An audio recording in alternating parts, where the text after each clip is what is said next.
Police ने एक भी साक्ष्य ऐसा प्रस्तुत नहीं किया जिससे ये दर्शित होता हो कि मृतक शुभम राजपूत कभी तपन सरकार के संपर्क में था या कभी सेवक राम निषाद जो दूसरा आरोपी था वो कभी तपन सरकार के संपर्क में रहा हो या कोई बातचीत हुई हो, कभी कोई मेल मुलाकात हुई हो, ऐसा कोई भी साक्ष्य नहीं था। पुलिस ने कॉल डिटेल भी पेश किया था, परंतु वो कॉल डिटेल भी नमस्कार। दुर्ग जिले के बहुचर्चित शुभम राजपूत हत्याकांड मामले में फैसला आ चुका है। न्यायाधीश सुनीता टोप्पो ने आरोपी तपन सरकार को दोषमुक्त करार दिया है। वहीं एक अन्य आरोपी सेवक राम निषाद की पहले ही मौत हो चुकी है।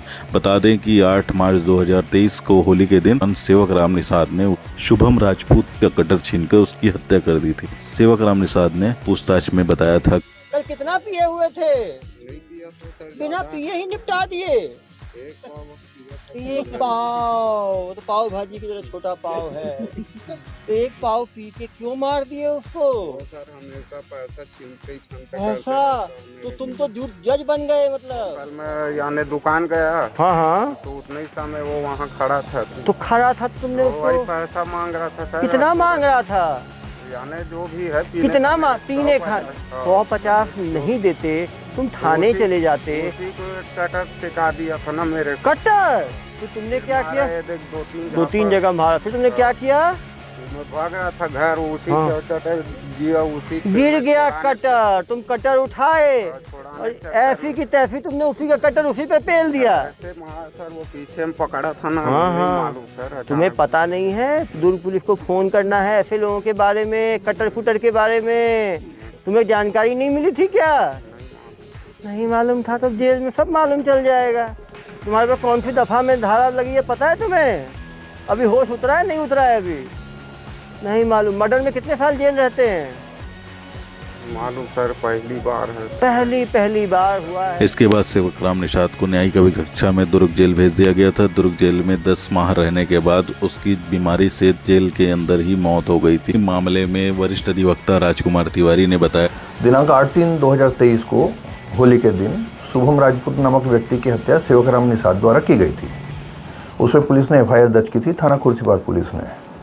और बाद में विवेचना के क्रम में ये पुलिस ने ये कहानी बनाई कि तपन सरकार के कहने पे या उसके साथ षड्यंत्र रखते हुए सेवक राम निषाद ने शुभम राजपूत की हत्या की।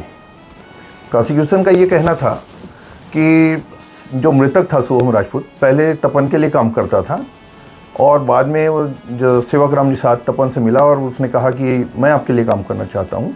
तो तपन ने उसको कहा कि आप ठीक है, आप मेरे लिए काम करो, उसको हटा दो रास्ते से।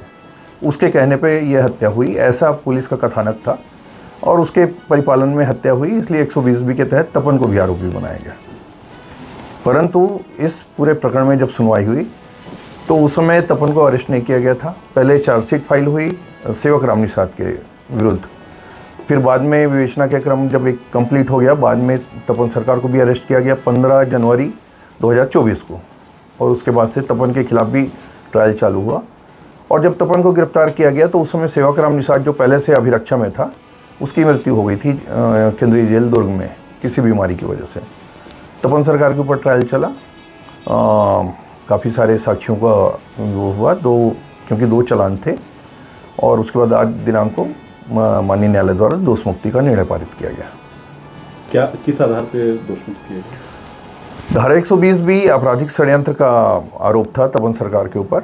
तो उसके लिए सबसे अहम बात ये होती है कि 2 लोगों के बीच की किसी कॉन्स्पिरेसी को जोड़ा जाए या ऐसे सबूत लाए जाएं जिससे ये दिखे कि दोनों के बीच कोई संबंध था या दोनों का मनोमस्तिष्क में कभी मेल हुआ और किसी एक सामान्य आशय की पूर्ति के लिए वो अपराध के अग्रसरण में बढ़े।